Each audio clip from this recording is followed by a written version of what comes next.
बड़ी खबर आ रही है बिहार के कटिहार से, जहां वंदे भारत एक्सप्रेस पर फिर से पथराव की खबर है। बंगाल के दालकोला और बिहार के तेलता स्टेशन के बीच ये पथराव किया गया है।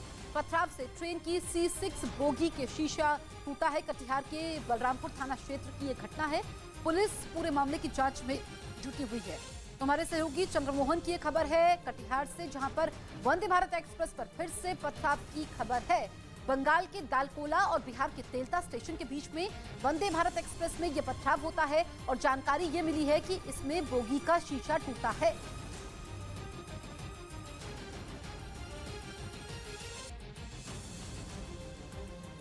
चंद्रमोहन मेरे सहयोगी फोन लाइन पर मौजूद है। चंद्रमोहन, ये जो पथराव हुआ है किन लोगों ने किया है, कितना नुकसान हुआ है और जानकारी क्या है?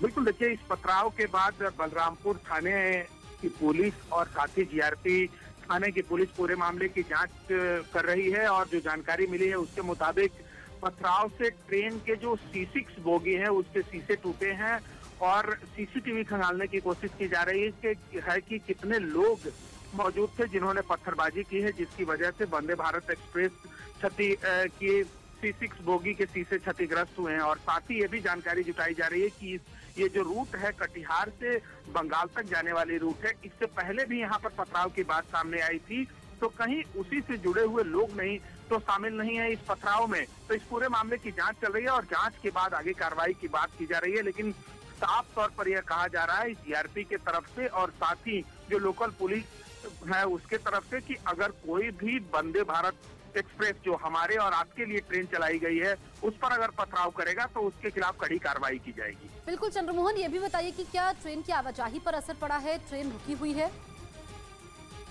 नहीं, ट्रेन तो जैसे ही ये पथराव की बात सामने आई उसके बाद अगले स्टेशन पर रोककर और उसके बाद शीशे के ऊपर मरम्मत की गई और उसके बाद फिर ट्रेन वहां से रवाना हो गई है। लेकिन जिस तरह से इस वंदे भारत एक्सप्रेस पर बंगाल के दालकोला और बिहार का जो तेलता एक के बाद एक जो स्टेशन ये है, घटनाएं हो रही हैं ये चिंता की बात है। फिलहाल शुक्रिया चंद्रमोहन आपका। आरोपी शंकर मिश्रा जेल में है।